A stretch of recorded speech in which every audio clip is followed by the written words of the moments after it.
I'm Jeremy Shepard, and this is R&R. Stands for Ramble and Reflect, where we have good conversations with good intentions. Joining us today, we have a close friend of mine, Nyassinu is how you pronounce it? Nyassinu, real name, right? yeah. And actually, I just learned how to pronounce that. That's crazy. That is nuts. But a lot of people know you as Nuke. Yeah. So let's jump into it. Let's do it. How are you? I'm good, man. I'm blessed. Can't complain. Where are you living right now? Like, I know you're out here. Right now, we're at a park right by our high school. And why do you want to do it at Franklin? Why do you want to do it at the high school? You want me to answer that question fully, or you want me? For sure. Oh, it was just a huge stepping stone. It changed my path on where I was headed in my career and in my life at that time. And yeah, it was real memorable for me. Okay. Like, I know that you went to a couple schools before. So did you go to a different high school? You went to John Glenn, right? I went to John Glenn for a couple months. Yeah, that's how I met Leon. But I went to John Glenn, left there, went to Detroit King. Okay. And I was there my freshman year. I actually was there for my whole freshman year. And after that, I went to Detroit Persian for a couple months. Then that's when I came out to Franklin. You're all over the place. Yeah, man, that shit was terrible. Yeah. Why were you moving around so much? Really, I was already living in like Westland, Livonia. Okay. But I went to Detroit King because it was like the best. I was playing football, and it was the best place for me at that time to like go D1 and like get all the offers and whatnot. But I did some dumb shit. Thought I was gonna get expelled, so I transferred to a different school. But it turns out they didn't expel me. They wanted me to come back. By that time, I was like, I'm just gonna go out to Franklin. Dang. I should have came to Franklin. Like that's how I was thinking. I should have went to Franklin. You already knew people when you came here, though, right? Yeah, I knew Denzel, Charles, Calvin, Evante. Yeah, because I was boys with a lot of them, and then you kind of popped up, and I was like, who the fuck is this? Yeah, Like, yeah. So my little brother, they were like looking at you like you were a star or something. My little brother was friends with all of them before I even knew them. So your mom was friends with all of them a long time, like years before Johnny. All of them. I'm like, why are you friends with this guy? Yeah. Like he's bad as hell. Yeah. But you know how it was back then. But yeah, that's why I came out ultimately, for real. Nice. And then when you got here, what was like your first impressions? I loved it. That's why it made me like. That's one of my biggest regrets. I don't really have many, but that's one of my regrets. I'd say openly that I didn't come to Franklin earlier. I wish I came there like my freshman year because they would have seen a whole different. I feel like they would have seen a whole different side of like football life if they would have had a guy like me on the team from the start. Yeah. Like guys there wasn't used to playing on varsity their freshman year, and I never played nothing but varsity as a starter. You know what I'm saying? So if they would have seen that, they'd be like, "Oh, we all could do that." They would have worked harder. It would have just been a little bit cool. of grinding, a little bit of inspiration. Yeah. Yeah. Oh yeah. So talking about inspiration, what was some of your big inspirations? Do you have like, is it family? Did you look at like, I know like a lot of the youth looked at like Odell and were like, looking at shit like that, or like Tom Brady, like, and thinking of greatness. You know what I'm saying? Like, who is your inspiration? I'd say probably like Marshawn Lynch.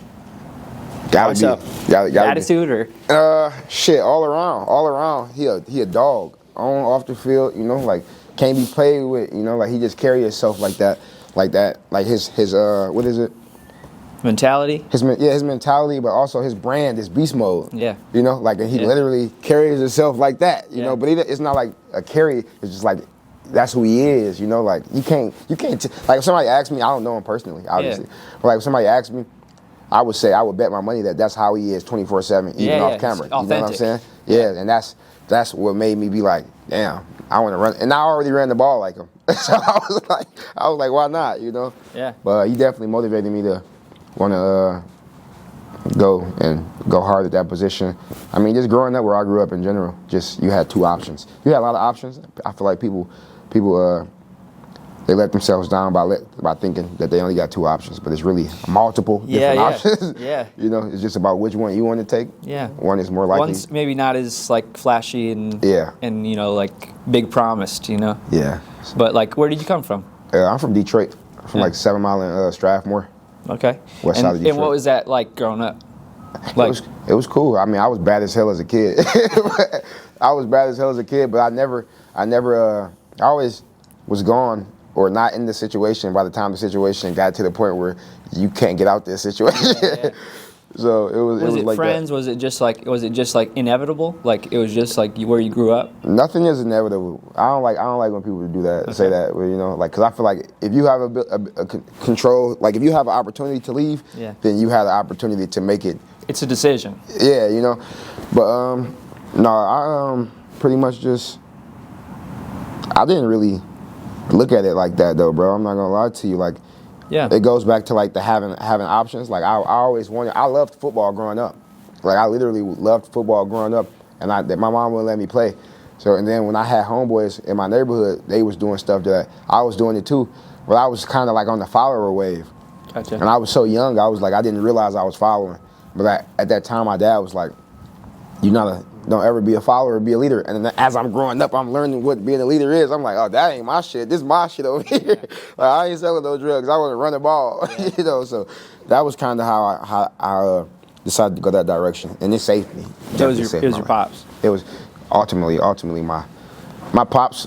I mean, my family in general. I can't just give them all the credit. Of course, it was definitely my family in general. Yeah.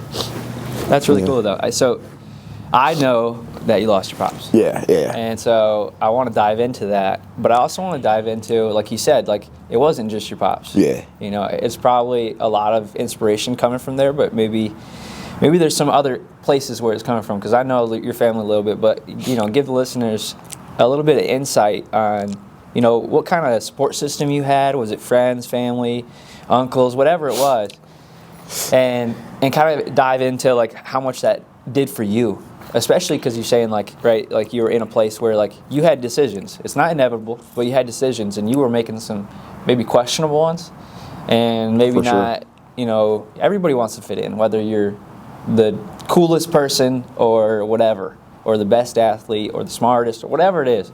Everybody wants to fit in, right? So you're young, you're not a star, you're not, you know, famous, you're not whatever. And so you are coming up in a place where it's easier, maybe, to get in a bad situation. Who's the people that are holding you accountable, maybe, or like teaching you the ways of, like, you know, looking and being like, you know, it's not anybody else's fault but you. You know? Yeah, no, that's a great question. I'd say, like everybody that you brought up, the family, the friends, the coaches, the other teammates that wants what I want as well. So we got our goals are aligned. So we pushing each other, like, how you gonna get there? Why you stopping now? Keep going. We want this, don't you know? Things like that.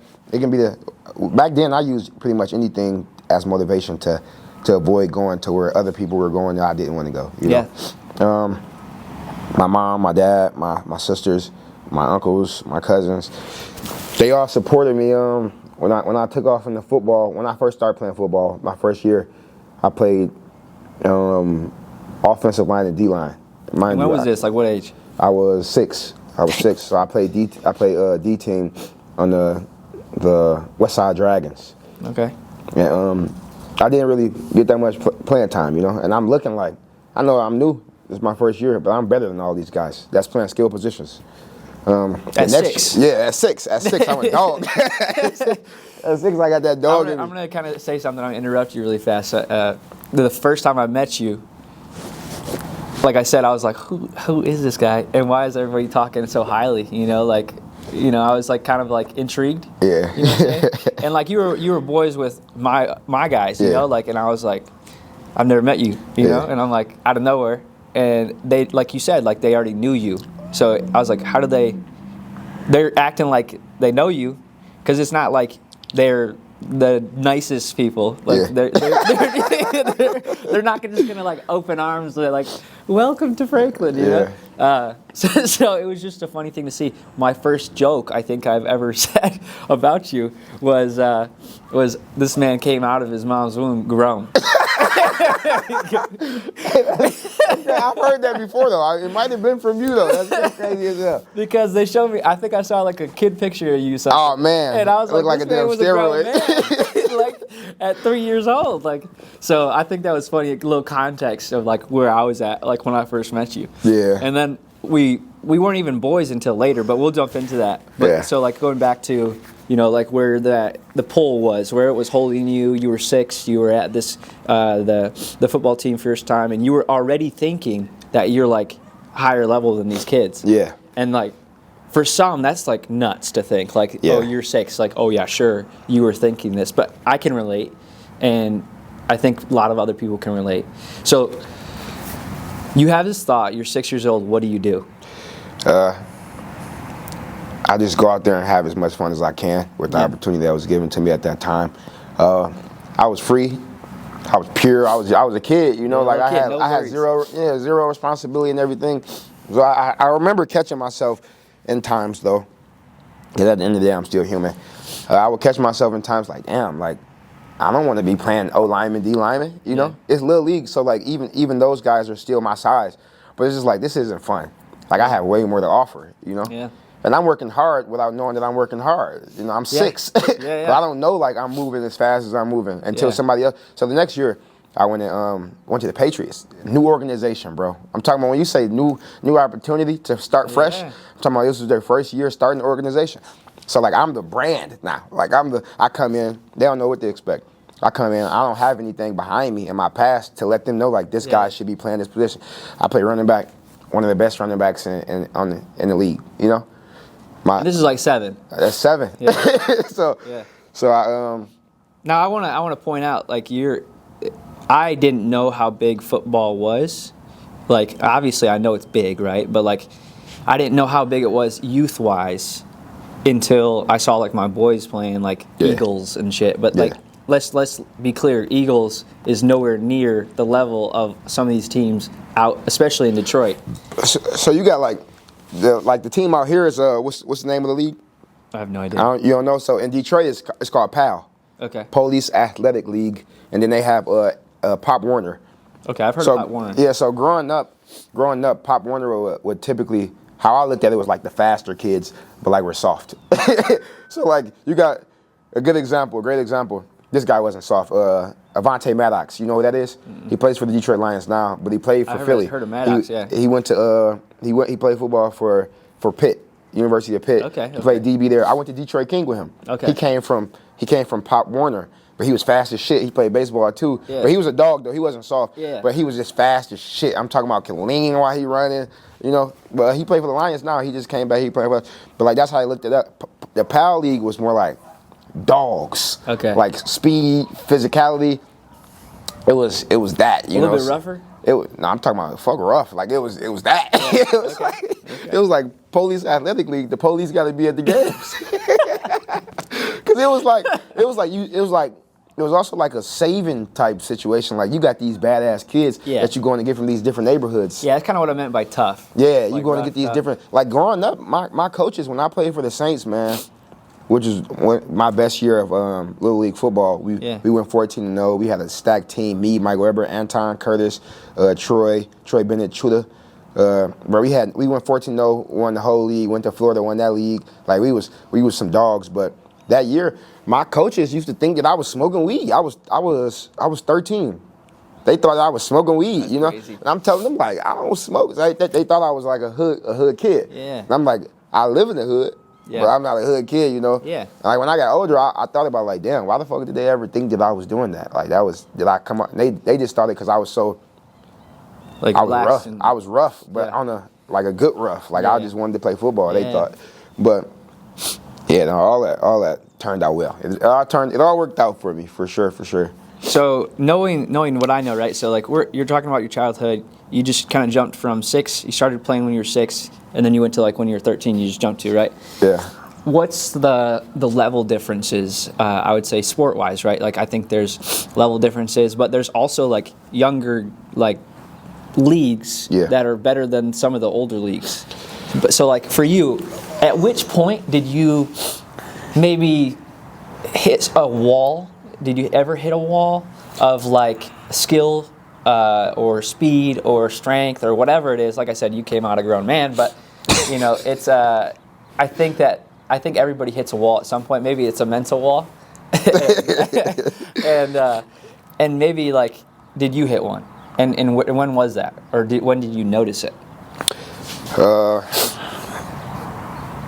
I mean, I've hit multiple different walls throughout my career. Yeah. Throughout my life. What was the first one? Some. Yeah, that's what I was gonna say. Like, I feel like some aren't relevant enough for me to be like really give it credit, because I when I hit it, I was like, I'm gonna get this. Nothing. This, I don't count this. So that's kind of what I was getting to, is like, what did you do then to do it? Because it sounds like that you had like this confidence. Yeah. And I'm like, for me, when I was young, I had a lot of confidence too. But then I got older, I got to high school.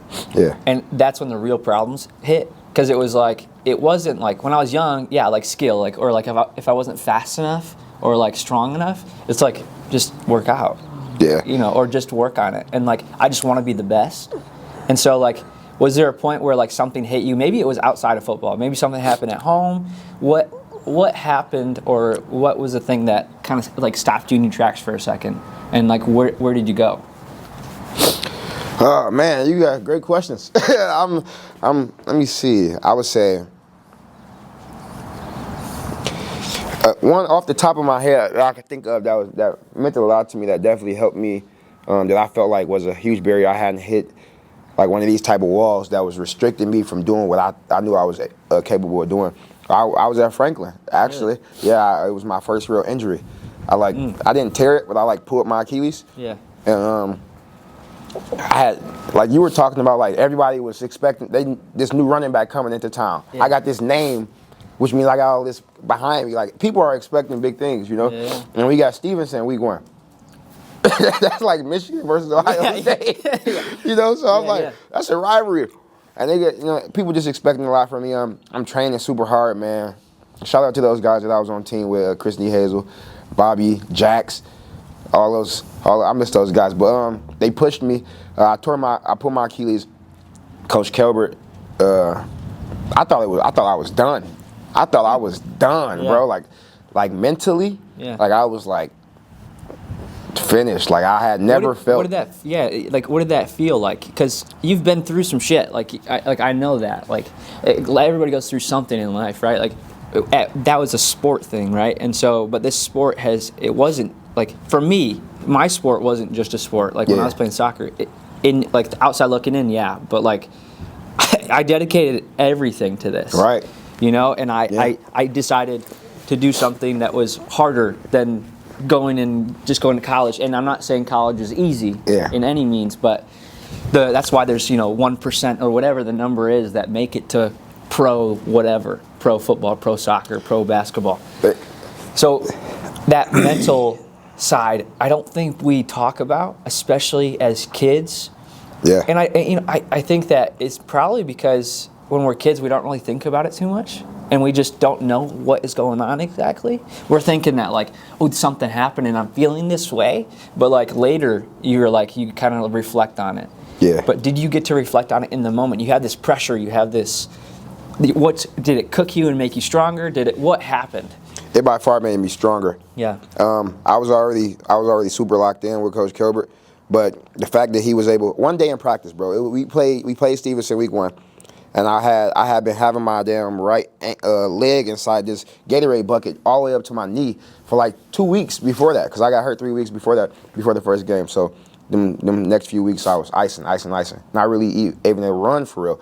Yeah. So week 1 we lost to Stevenson, man. I'm dosed up on Tylenol, ibuprofen. Yeah. Like, I tried to play, I couldn't really run. I tried it around like week 3. We in practice. Coach Kilbert, like, he's running next to me as I'm running the ball. He's like, you gotta get through it. You can't fucking baby it forever. And he didn't curse at me ever, So, not to the point where I felt like he was like mean or anything like that. But he was pushing me. He was like, you're tearing yourself up. Like, it's bad, but you're never gonna know how bad it is for us to be able to fix it until you push it. So I'm pushing it. As I'm running, I'm babying it. He's running next to me, comes and he pushes my shoulder. Man, I take off full speed. Man, and it's just like, I heard him, and he pushed me. I hadn't been hurt anymore. Like, I wasn't hurt anymore. I was mentally stuck in being, like, I didn't know. Like, that was, I don't even know how to explain it, bro. It was just like crazy. And like, for me, that was like a turning point. That he cared that much to push me. Yeah. That he did it the way he did it. Yeah. I felt love from him. I ain't gonna lie, I felt love from him, And I'm forever grateful for Coach Kelber, bro. Like, all those coaches, Coach Kaz, Coach Kelber, all those guys. But yeah, that was one of the times. Mentally though, I think, like you said, it's not something that when we're younger we really think about. I think that's a good thing though. Yeah, I think so too. Because when you get to that mental side of it, you got to be a certain level of mature for you to be like, to get through it. You know? I'm 28 and I'm still going through stuff like with my back and stuff. Like it's like something happens and everything changes. Yeah, I mean I'm 14 concussions in now. Yeah, exactly. And I don't know. Like I just like so yeah. I think I agree with you. Like the not knowing what exactly it is sometimes is kind of a blessing. Yeah. You know, because now I know what it is, and to get through it, I feel like it's way harder. You know, and maybe it's because there's like things stacked on top of it. Like now I have bills, now I have you know that'll do it. Right? That'll do it. And so it's like the additional stressors. When I think back when I was a kid, you know, like if I failed at something, it's not like we're gonna lose the house. You know, like do you know what I'm saying? Like we're wanting to be successful. Like you never want to need anything. You never want to have to lean on other people for stuff. Yeah. It's crazy nowadays. I think about this a lot, and it actually helps me through my days when I'm having bad days. Is that like when we were younger, we always wanted certain things, and then when we get older, we don't realize that. And then when we get to a certain level, and we got those things, we want more stuff, you know, bigger, more for ourselves, and we forget that we actually have what we wanted when we were younger. We have it now, but we're not appreciating it as much because we have it in that moment. Yeah. Instead of acknowledging that I have everything that I wanted. Yeah. You know? Yeah. And then there's nothing wrong with wanting more, obviously. That's the next step. But like that kills us. Yeah, dude. Imagine my 10-year-old self, the new PlayStation comes out, and I get to just go buy it. Yeah. You know, like I ain't gotta wait. Like crazy. Like that's nuts, you know? I can just go do whatever. Like I can just go do that. Yeah. And so, yeah, you're right. Like it is an amazing thing to be stressed about. To be honest, to be able to even have the blessing of being stressed. Yeah, it's a good stressor. It's a good stressor. Yeah. It's not all bad. Yeah, exactly. I think that's kind of like what you're. When Coach Kelbert was pushing you in that moment, were you like one of those types to get? I mean, we know plenty of those people where it's like you've seen them. I know like a couple of them myself. If I wanted to name them, I could. I just probably shouldn't. You know? Go ahead and edit that part out. And I think that the being able to control your feelings and control maybe your reactions to things is bigger than what sometimes the skills are. Because sometimes the reaction is what makes or breaks the situation or the tryout or the whatever, like literally everything. That's all they see is the reaction sometimes. Yeah. And then by so that time in that moment, that moment, Coach Calvert's pushing you, and you're like at this point limping basically. Yeah. You're probably getting pissed off. In my head, I would think like you're pissed off at yourself already because you're hurt, and it's not your fault, right? And that's probably maybe something that was going through your head. Like I didn't fucking break my ankle or something on purpose. It's not like I like smashed it, and I'm hurt, and I have this pressure on me, and somebody's pushing me, and he's pushing you for a good reason, right? Yeah. But in your head, in that moment, what were you feeling? Like, what did you think from him? Were you kind of mad at him, like maybe in that moment? So I'll be lying. I'll be lying. I'll be lying if I said I was, bro. That's what made it such the moment. Yeah. You know, it wasn't that he was pushing. That was a part of it, that he was pushing me. But it was that when he was pushing me, he did it in such a caring, but like it was nothing that he could have said to me in that moment that I would have took the wrong way. Really? Yeah, because that's from the moment like that I met him. It was always pure. You know? Really? Like when you're dealing with somebody that's pure. And you know they got genuine love for you. Yeah. Like it's nothing. It's gonna take a lot more. Like so when he pushing me, he could have said anything. Get your mother. You know, he could have been, you know. In that moment, like I'm like, yeah. It's like learning how to walk for the first time. like thank you for teaching me that. You know, like thank you for pushing me. Like that's how you know. It wasn't. I can't remember. I can honestly say I've never been mad at Coach Kelber. Like never had an attitude with him. Never been. I mean, I'm not talking about like we doing conditioning. Obviously, I'm like, what the fuck? I was mad at more like Chris Niehazel because he was like, get your lazy ass up. You think because you're good, you can just stop running? Not, you know, you shit need like people that. like that. Yeah, you know, you need them. That dog, that brotherhood push, keep pushing you. But with the situation, Coach Kelber, no, man, I never got mad. It was He was a mentor. It was great. Like it was. That's really cool. I didn't even know that. I've met Coach Kelbert, and he's awesome. He's a funny guy, and I think he's like very unserious when it comes to like my interactions with him. But I saw a little bit of the seriousness when we would be at practices. I had practice, and you guys had practice over here. Yeah. So it's like I saw that side of it, but I obviously firsthand would never understand. Well, he's one of those guys that you don't want to let down. Yeah. Okay. So it's like, it's like I want to, like it's kind of like that Coach Campbell type situation. Yeah. Like, damn, I don't want to let this guy down. Yeah. He cares so much. Yeah. But it was awesome, man. It was awesome. That's sweet. He definitely helped change the trajectory of my life for sure. That's really cool. Is there anything that you're talking from 6 to now you're in high school? We're talking Coach Kelbert, and the questions that I'm asking you are, I'm looking for some sort of hiccup, some sort of roadblock, right? Yeah. What age were you when your dad passed away? Shit, I don't even remember. I don't remember. It was that was my first year in Olivet. Okay. So it was, I think I was 22. Damn. I was 22. Yeah. What was that? Like I want to dive into that as much as I can with you. Yeah, man. Go ahead. I think let me give a little bit of context to the people watching and listening.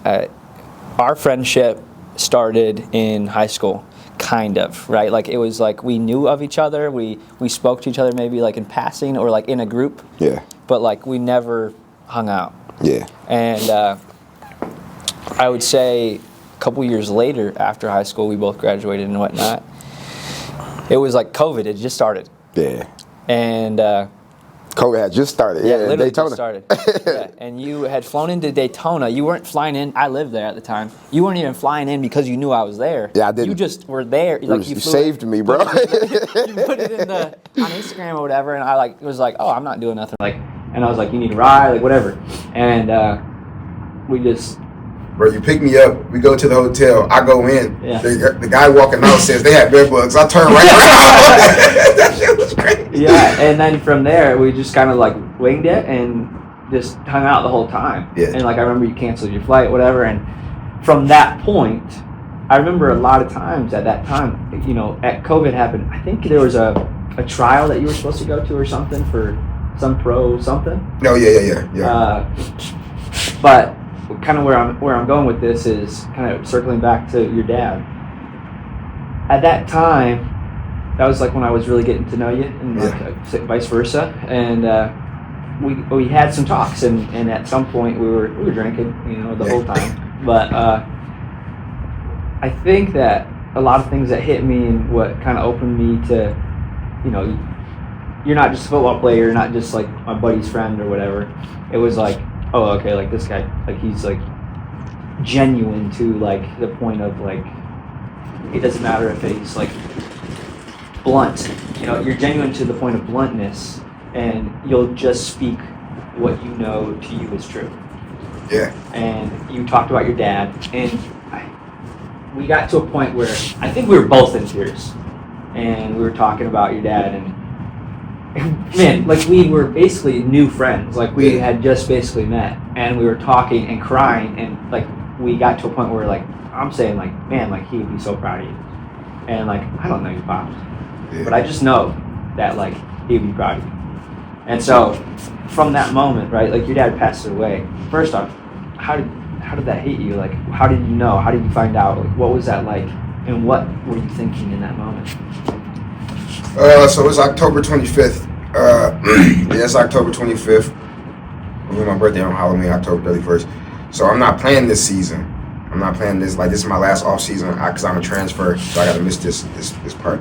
So I talked to my dad earlier that day, and all he asked me was on FaceTime, what you want for your birthday? I'm 22. I still get allowance. Life is good. Yeah. I tell him like, hey, just come to the game. I want you to see my homeboys play. Yeah. Just come out here because he gonna come out. We're gonna end up drinking and having a good time. He said I'm there. I'm there. Later that day or later that night, around like 4 a.m., I get a call from my mom. And she like, they killed him. This, that, and the third. I'm like in shock. Like I'm still asleep. Yeah. Like I'm thinking this. I didn't even think it was fake. I more so didn't know it was even happening for real at all. Yeah. Obviously, it came to me. It was on the news at 5 a.m. Like the actual video of him getting killed or whatever. Right. So, me being who I am, I probably shouldn't have watched that video because it's been rent free in my head since that day. You know, like literally every detail of the video been in my head since that day. Yeah. But I watched the video or whatever, and after that, you know, just that, you know.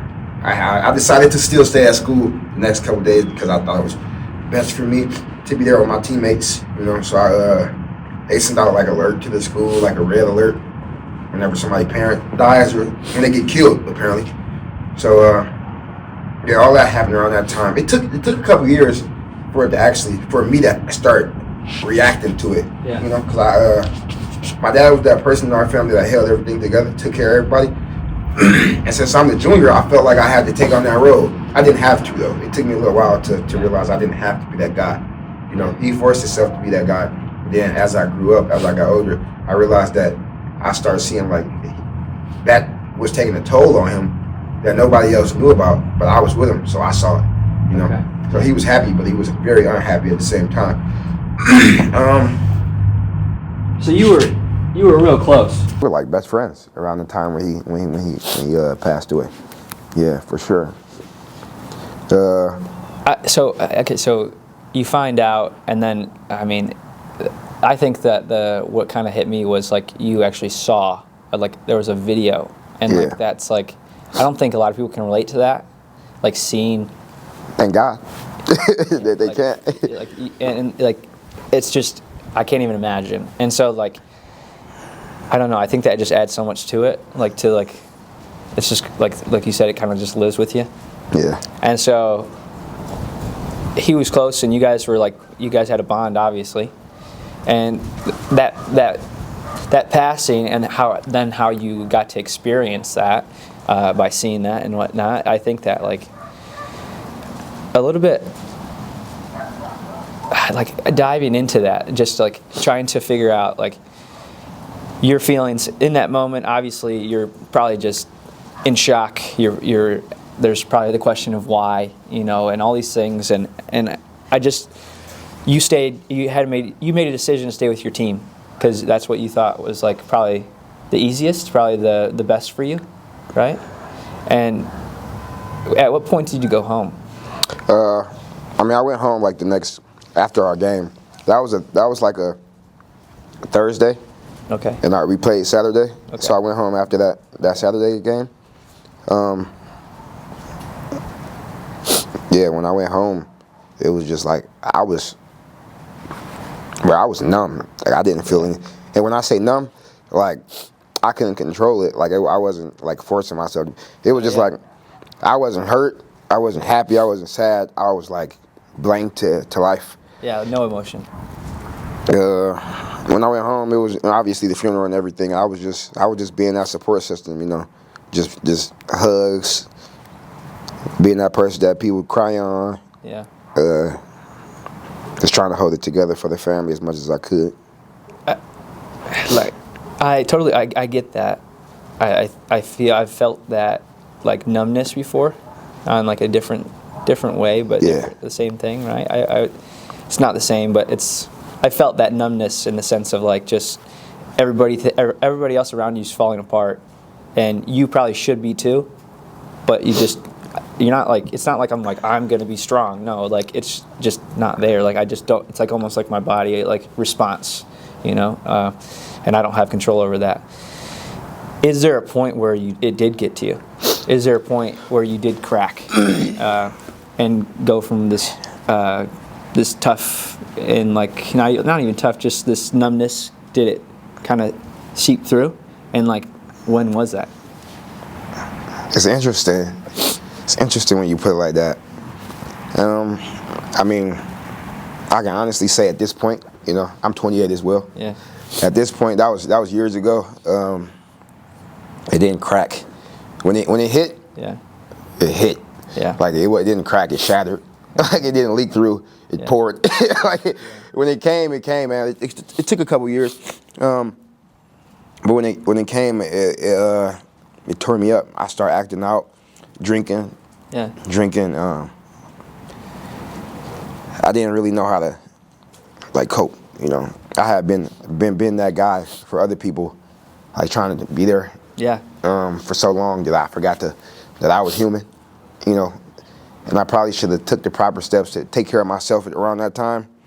We don't know what that is. But but I will say though, me being before I crashed and everything, me helping others did help them though to the point where like they were good.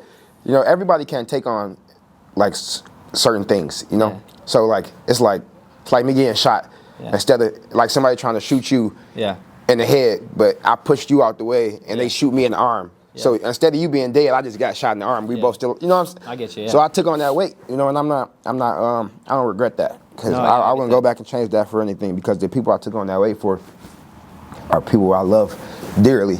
Yeah. You know, like my mom, my family, my brother, stuff like that. But yeah, man, I started drinking a lot. Stopped caring, started mistreating women, mistreating myself for the most part. Lost love for myself. And I was doing it and I didn't really care what I was doing. I just looked at it as it was my dad, you know. But I had this hatred. I'm pretty sure no matter how good of a person or human being you are in life, if it happens to somebody at some point, you start thinking, oh, I'm weak because I didn't go do anything about, like they didn't catch the guys. So in my eyes, I'm like, oh, let me go be a thug. Let me go, you know, I'm thinking like my dad wouldn't want me to go do that. And then what if I get caught? I'm in jail for the rest of my life. Yeah. You know, like now our family lost 2 people, you know, so, but all those years, it's been 6 years, all those years, and I'm just now healing, now. I was about to say, you're at the point right now where it's, like you were saying, the drinking, right? Like I think I want to touch base on that, and then we'll come back to the healing. I think that's really important to like kind of touch base on. I think that everybody has a different way of dealing with big issues or trauma or whatever you want to call it, you know, and maybe you don't want to call it anything, you know, and that's fine. I know I'll give you an example for me. My brother and I, my older brother Josh, we're 4 years apart, and I'm not going to say his name, but you know, there was a person in our life that was dating my mom, and ended up having kids with my mom and stuff, and those are my siblings and whatnot. But he kind of like raised, like in a short period of time, like in a year or two, when I was like 7, my brother was like 11. And they were just born, and right after that, 8 and 12 now, he went from teaching us how to play baseball, you know, and this is going to sound real stupid, but I grew up with my mom and an aunt and a grandma, and so I didn't even know peeing standing up was like a thing. Yeah. So I learned how to pee standing up, like that was a thing. I was like, oh, what the fuck is this, like, you know? And so like just little things like little things like just being like a boy, you know. And one day, he like snapped, you know, and he started beating the shit out of us. Like it was like, I remember we would get our like head or like our body like thrown into the wall, and we would have like a hole in the wall, and then our mom would come home, and my mom didn't know about it. Nobody knew about it except for obviously myself and my older brother Josh. And we would get like spanked for putting a hole in the wall. Yeah, you know? The whole time it's not even your fault. It's not our fault, and it happened for about a year. I remember we went into this. We got beat like pretty bad, like fists. Like he got punched us and shit. And I got spanked and quote unquote beat with a spoon or whatever, but from my mom or whatnot. But like that was because we were bad kids, and being dumb and whatever. But getting abused was different. That was like a grown man beating on you. Yeah. And I remember we got beat once. After a couple times, and we went into I remember it. We went into the game room, and me and my older brother, we were 8 and 12, and we decided, I think it was my fault. I think I was the leader of this, and I was like, hey, like we can either like tell on him, like we can either like get this to stop and tell on him, or we can just deal with it, like me and you. We can deal with it. We can just let it go, let them beat us, and as long as he doesn't touch our mom or our siblings, we grew up without dads, so we wanted them to have a dad because we saw a glimpse of what it was to have one. Yeah. And so we decided we're not going to say nothing. We're just going to take it. And it happened for about a year, and then one day he snapped crazy, and I remember he threw my brother through the bathroom wall, like through the wall, and he's like hitting on him and stuff. And I was little, and I'm skinny still now, but I was skinnier then. And I went over and like tried to hit him I could see my brother like dying. And I remember he like swatted me away like I was like a piece of paper. And I remember that feeling of like helplessness. With all this being said, it ended. I ended up calling my mom and my grandma and stuff, and pleading to have somebody come save us, because I didn't know if we were gonna I thought he was gonna kill him and then come kill me. And so yeah, he's gone after that, right? So whatever. But how we dealt with it from there was interesting. Everybody, like I said, everybody has a way of dealing with trauma or whatever you want to call it. And I watched my brother then go to drugs, gangs, drinking, acting like an idiot. And that was his way of making it go away. Yeah. And making that feeling go away. And me, I was then left to not only be a kid with all of this, but watch him do this to himself. And my why. best friend. And we went through very similar or the same thing. Yeah. And so two people went through the same type of thing. Same person, same scenario, same timing. When he got beat, I got beat. When I got beat, he got beat. He was a little older, so I'm sure he got a little bit more of the strength. But yeah, I went to soccer and I went to sports, and I didn't want to ever feel like I couldn't defend somebody or myself ever again. And so I surrounded myself with people, friends, mostly, and I still do this to this day. I surround myself with people that are genuine, and that through no matter like what would happen or something, maybe I would say something stupid, but they would still get my back, and they would be the people in the room that nobody wants to like mess with. And I think if you knew that, you would see that. Yeah. So, jumping back again, like I said, dealing with the issues, the trauma, the whatever, is different for everybody. Yeah. And for me, it took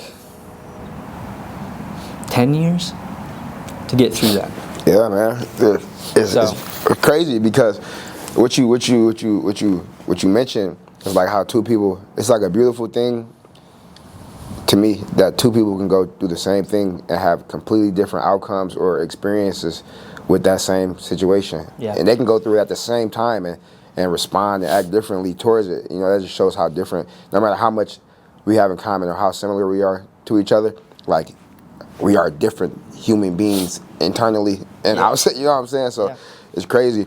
But I also want to say one thing about that too, like I want everybody to know, like if anybody who watched this, like take your time. Nobody can tell you how long you grieve for. Nobody can tell you that you can't grieve. Nobody can tell you how to grieve. You know what I'm saying? Take your time, and when that time, whenever that is, whenever you need to do to get through that, you do it. Have your own back. Listen to yourself. Yeah. And it's hard to fall off, but it's even harder to get back up. Like people say, it's easy when you going through something. It's easy to go the wrong route. No, it's hard because in your head, I shouldn't go this way, but you still go that way because you feel hopeless. You got nothing. Yeah. You're at that point. Maybe you do have stuff, but it's where you're at. It's not enough. You're sitting there. It's not nothing. Nothing matters. Yeah. Yeah. We need more people. We need more people to. Man, I just tell people like that. Yeah, just take your time. Like, grieve how you want to grieve. But it's crazy because, like, even today, 2025, like, it's so hard for men to open up and talk about their emotions because that's how the world is supposed to be, apparently. Yeah. We're supposed to be strong. But really, what I'm noticing, like, is men are strongest when we're able to be vulnerable, you know, and be ourselves and release that emotion. Because I've had so many times where I talked about some things that I've been holding in for years that I was too masculine to speak on, and I finally found that person I could talk to about it, even just right now, you know, and felt that angel lift that devil off my shoulders, and I'm like, fuck. Fresh air. It's I think kind of the purpose of this whole thing is like, you know, my whole life I felt pretty lonely. Yeah. And I think that's kind of one of the reasons why I have friends that I have, is that like, I would have those conversations. Yeah. You know, I would talk. I'm very open with talking about everything that went like sideways. You know, and like, and the more I did that, maybe people didn't go through the same thing because nobody ever goes through the same exact thing. Even if they do go through the same experience, it's a different way that they experience it.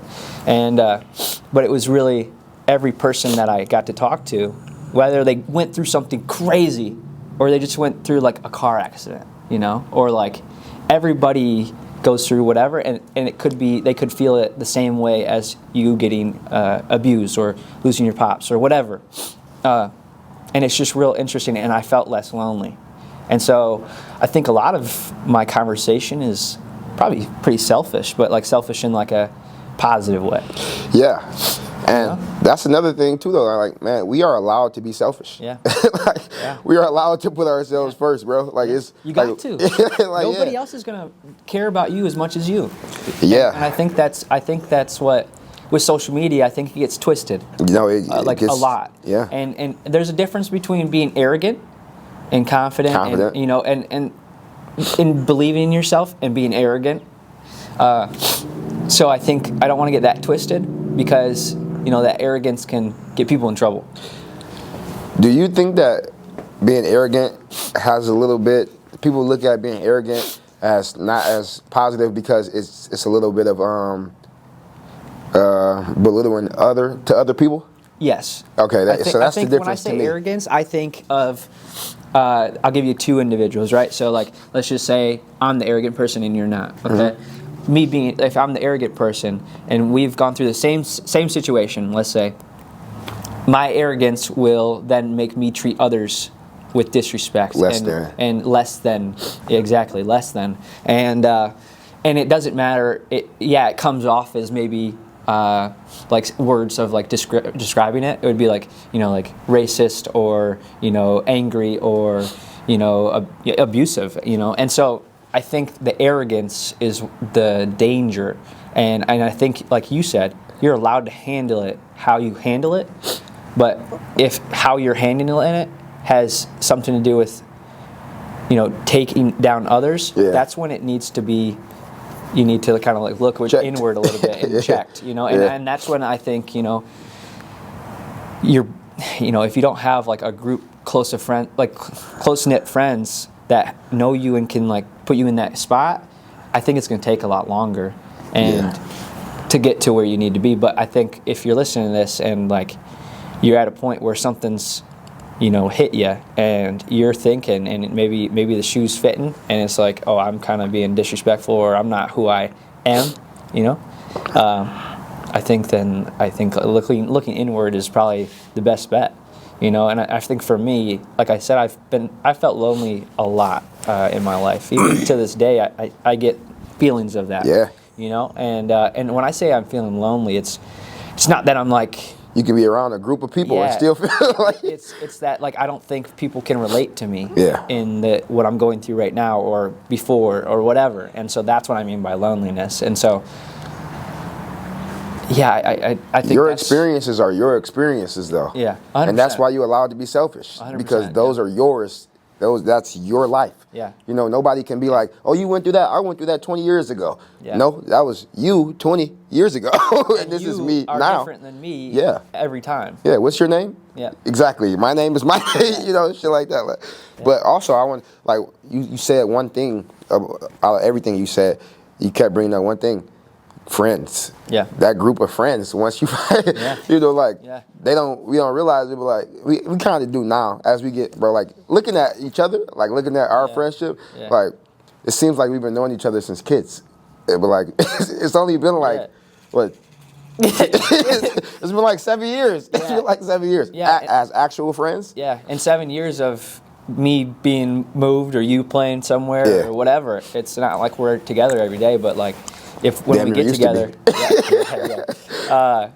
But yeah, I think it's pretty interesting, and I think that friends are very important, and friends can be your family. I think that's a huge thing. I think family could be friends, friends could be family. And you pick your friends. Yeah, I think you pick your family too in some way or another. Yeah. I think, you know what's funny is, you kept, at the beginning you said something, you said, like, I don't believe in, like, the word, like, inevitable. I think that I don't really believe in this line of family and friends. Yeah. I think that, yes, you're born into this group of people. Bloodline. Yeah. Yeah. But you don't, like, if my dad was a jerk and like horrible person, I'm gonna decide that that's not what I want in my life. Yeah, you're not my family. You know what I'm you're saying? My sperm donor. My mom said that my whole life. But yeah, so I think that that's huge, and I think that deciding who you're around really is gonna help change you develop everything. and change everything, because we've seen it. I mean, we've seen it firsthand where we see like one of our friends and they got a group of people. And they're just stupid, like they're doing dumb shit, and then next thing you know, obviously our buddy or our friend is doing some dumb shit, and we're like, why? Like we don't even have to ask why, because we can see why. We knew. But it's like, what do you do? So I think that you're right. That be selfish, don't be arrogant, and I think I kind of want to dive into. I want to dive a little bit into your football career. Your pads are hung up. Hung up. They're hung up. And so we've been talking about sports. Your whole life is on this sport. And, I mean, even I thought you were going to go be that guy. And what happened? Running into people with my head down. Man, mainly, no, but like if you sum it up, that's damn near what it came down to. Yeah. But really deciding to be selfish and putting myself first. Yeah. Because I'll always put all my life I've been putting football first, which I needed to. Yeah. So I don't regret it at all. Actually, I'm very grateful that I put football first, because that was the drive to keep me from being dead now. And now last month seeing 28, or last month seeing 28, like that was the difference, putting that and having that drive, using football as the reason to go to college. Yeah. Using football as a reason to wake up every day and want to go to school. Using football as a reason to go to class while I'm in college, because I got to get a certain GPA. Yeah. Using that drive to, my mom post me on her Facebook every week, like I'm that child, I'm that guy. Yeah. Or all my aunties, they love seeing this. They see me on TV, stuff like that. So, sorry, I'm laughing. I just remembered when I came to your Christmas. Which one? Yeah, I mean, you've been around a long time, Jeremy. I ain't gonna lie. I came to your Christmas, and I just wanted to interrupt. And when I interrupt, it's because I'm passionate and I care about the conversation. But I just got hit with like this thought, and it was like, came to your Christmas. I was the only white dude there, for one, and for two, it was like I've had big family parties and stuff. A bunch of motherfuckers. A bunch of people. It's a Black Christmas. And there was so many presents. I've never seen that many presents. The cat got a fucking present. And I'm talking, what I was getting to, it was funny because it was just like so many people and so much love. Yeah. And it was just so much craziness, but so much love. Yeah. And I think, and I could see that love and that proudness that your family, your aunties, your mom, your brothers, everybody had when we walked in. It wasn't because I walked in. They were looking at you. Like if you would have walked in first, they would have knew I was close. They knew I was going. But like that's what I'm saying though. Like all of that. Yeah. You know, like me not really being able to come home because when I was in Minnesota, I couldn't come home for Christmas. Yeah. You know, but like me missing family events, me missing, like I'm taking risk. Like I'm putting this, like they know I'm away. Like, oh, we're nephew at, they know I'm doing something that's gonna benefit me for the rest of my life. Yeah. You know, so when I did come around, it was time to party. Yeah. You know, it was great. And I could walk in the room and before I would open the door, I could feel the love on the other side of the door. Like they about to go crazy. Were you scared of when you decided that football was done for you? That might end? Or were you confident and insecure with like your family and the people that you had around you, that like you had done the right thing, like, and that they were going to support you no matter what? I was scared about not knowing what was next. Yeah. I didn't know what was next, but I never, my trust and my faith never varied because I've always had that support system behind me, and with them I've gotten through much harder things. So by that time I decided that I was done. Yeah. Think about it, like at that time I had already went through the worst that I was gonna go through. Yeah. You know, it could be worse, but like at that time, that's how I was thinking about it or whatever. So by that time it was hard. Like nowadays I still kind of miss playing. You know, I'm like, damn, I could easily, like I see these guys, they can't get a first down. I was a first down master. You know, so, but I have uncles and like certain people that still ask me, "Are you done?" I'm like, bro, I've been done for 3-4 years now, like, you know, but I'm still in pretty good shape.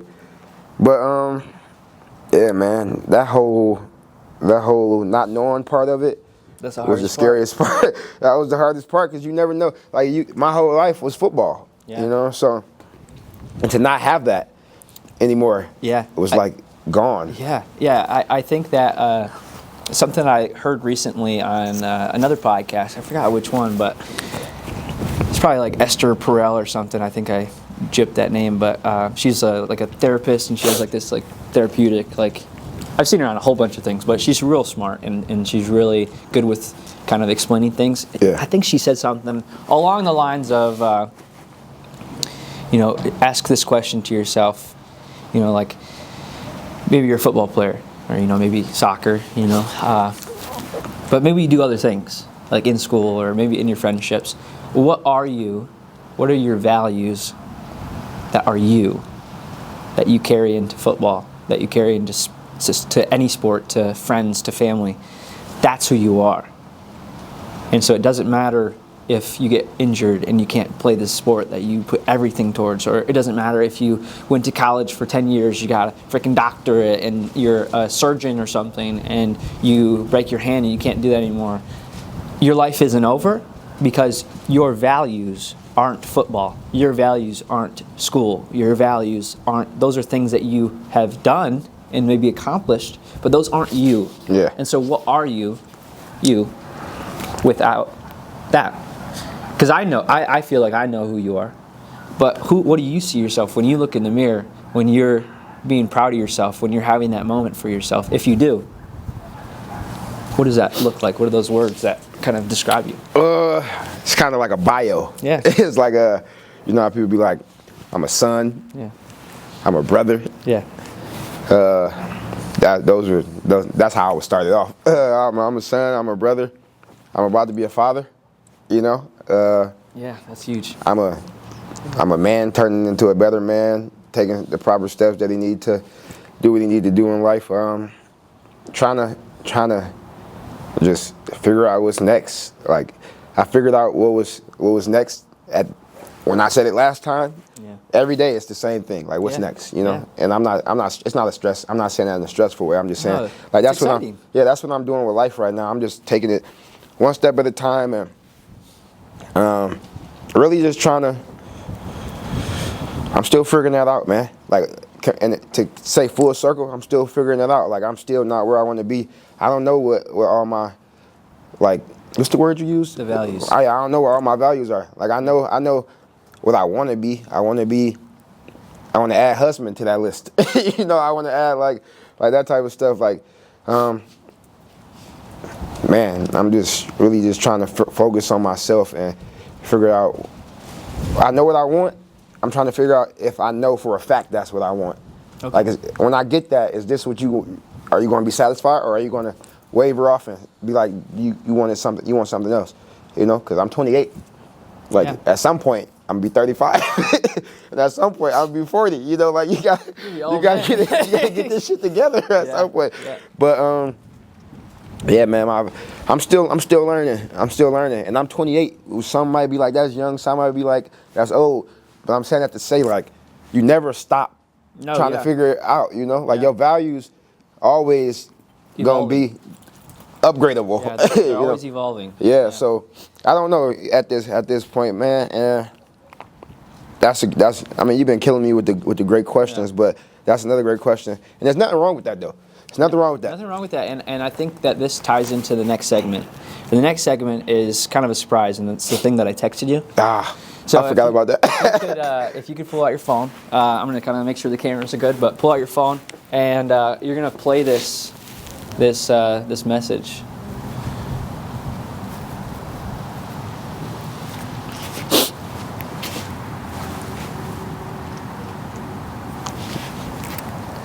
So go ahead and play it loud. This message right here? Yeah. What's this, guy? Play it. Nyassinu Latif Jr. Where do I start? You know I am proud of you more than words can say. This is my mom? Express. However you feel the love I have for you. You have overcome so many obstacles in your life, and you still have so many more to overcome. And you are that strong man that can do that. Nyassinu, meaning warrior, black king, African king. That name came from your father, and you gave that name to your son, your firstborn son. Your father was taken from us so abruptly, but you have been fighting through, living your life to the best of your ability, that he would be so proud of his namesake and his son. I lost my dad, and I'm still dealing with it. It's been 12 years, but you know that, and you even doing better than me. You have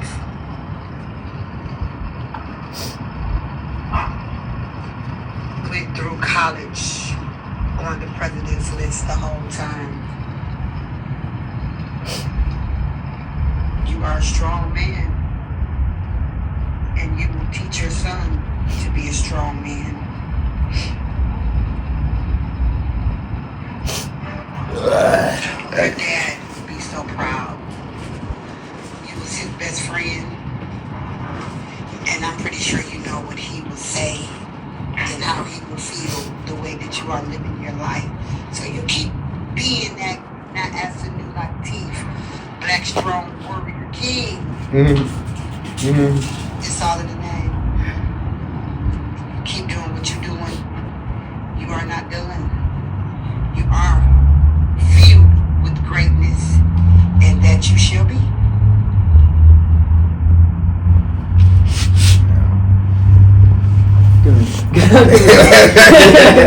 That's crazy, bro. Oh man, that's Duke's. That's Duke's right there. Crazy. Crazy, man. Yeah, that's what I'm talking about. You know, like, you know. Yeah. I'll let you know, when you get to a certain, when you go through like a certain amount of, when you get to like a certain point in life, and you like reflect and you look back and you really think about like everything that you've been through, and like you're not looking back to like feel sad or looking for happiness from it or whatever, but you just kind of just acknowledge it, and then you remember who helped you get through it, and then you remember they not only helped you get through it, but you seen them and going through their own type of situation or the exact same situation, and we get to a point where, like, for example, just hearing my mom's voice is like soothing to me. Yeah. You know? Yeah. Like hearing my dad's voice, I got a video not like that, but like just hearing my dad say some motivational stuff he didn't know I was recording. Just hearing that, it's soothing to me. It's like a baby when they crying, you give them their pacifier and they stop. Just like that, and it's just like it means so much with value. I say now I'm thinking about my family for sure. Yeah. Like when I'm younger, I didn't do this, but like now I'm like it's to that point now. Like I'm 28, my mom 54. Like I'm recording more videos of her. Like we on FaceTime, I'm screenshotting. Yeah. I'm trying to keep as many memories. You know, I'm not saying she going tomorrow, but I'm building that memoir of like I need all this. Like I'm at that age where like she's still here. I'm gonna keep everything that I got. I'm gonna continue to build that book up, you know, and it's a beautiful thing, you know, like I'm just so grateful, man, to the point where I can't complain. Like being able to, like everybody can complain. Like who am I? You know, like, who the fuck am I to be out here complaining and making myself more stressful, but making others more stressful, because I know there's people in my life that if they see, like they don't like seeing me sad, like it brings them down, you know. Yeah. Shout out to those people. Yeah. But life is just, what Justin Bieber say, life is worth living.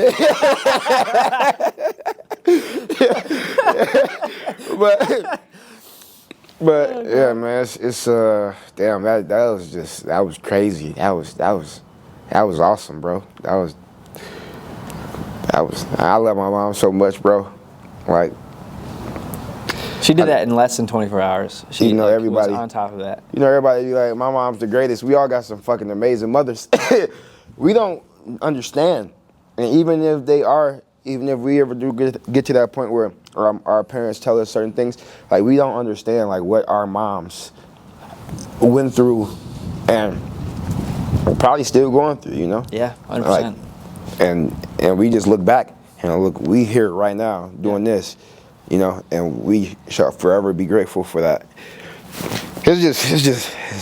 So I think I wanna, you know, come to the end of the episode, and I want to ask you kind of one question, and I want to have you kind of answer it,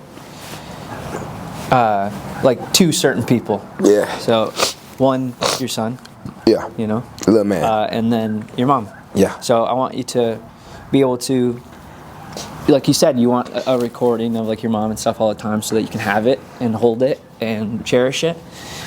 I want you to send a message to your son. And I want you to send a message to your mom, maybe in response, but just kind of say some things that is close to you and on your mind right this like second, for how maybe proud or happy you are of your mom. If this was your last message that you could ever send, or maybe, you know, like your the only message that you could give to your son, if the worst happened and this was all they had, what would you say?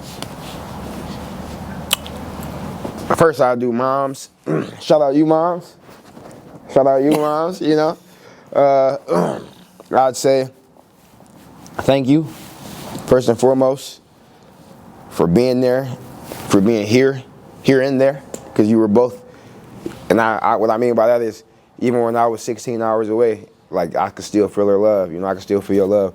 And I'm forever grateful for everything that you've given me and taken away, because it was all at the right time, you know, and it was all for a reason. And like you trusted me to know, like at some point I was gonna understand why you did what you did, or why things were the way that they were. I can never repay you for those things, but thank you for being my best friend. Thank you for being my mom. Thank you for being my irritation. One of my biggest irritations ever in my life. I'm grateful for that. But really just being like my life, you know, like everything, like it's just, it's no real way for me to put it in words, mainly because it's fucking freezing out here. But like just, I'm over here shivering. Yeah, like man, just, I can never repay you for any of that, anything like, and more still gonna come, like, but I'm gonna spend the rest of my life definitely trying to pay you back in whatever way possible. I'm definitely gonna continue to annoy the fuck out you. Don't ever think that's gonna stop.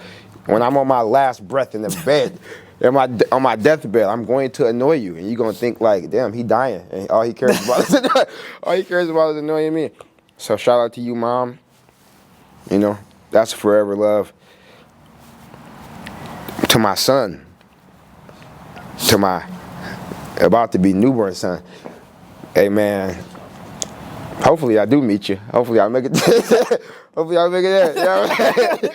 But yeah, man, you better be ready to rock and roll when you pop out, because it's going down, man. Like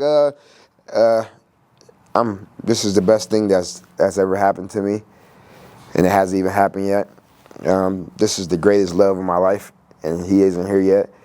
This is the most dependent that I've ever been on anything, as far as like depending on being happiness. Like I know when I see this little dude, like it's gonna be like straight, man. Like man, I cry right now. Like it's gonna be that, you know. Like, but to you though, I love you. I'm here for you, and if it's up to me, I'll always be here for you. And I'm going to forever try to be the best father and man and best friend, shit, if it need to be, brother, that I could be, you know. I don't want to say nothing about me not being there, because I hope I am here. So yeah, that's how I put that one. Yeah, I love that. I think throughout this whole thing, it shows every time that you talk that the people that are in your life for a reason. And you are a good man and a good friend and a good son. And I think that you're going to be a great dad. And I am, from where I'm sitting and from my friendship with you, I am forever grateful that we met and that we acted like idiots and that we drank and everything. So I'm really happy that we got to do this, and to the next. I mean, you're going to be a great man, like your mom said. Appreciate it, bro. Me too. Name. So that's it. That's love. That's love. Freezing cold. Yep. All right, you wrap it up. Appreciate you, buddy. Love you, bro. Love you too, boy. That's a good ramble.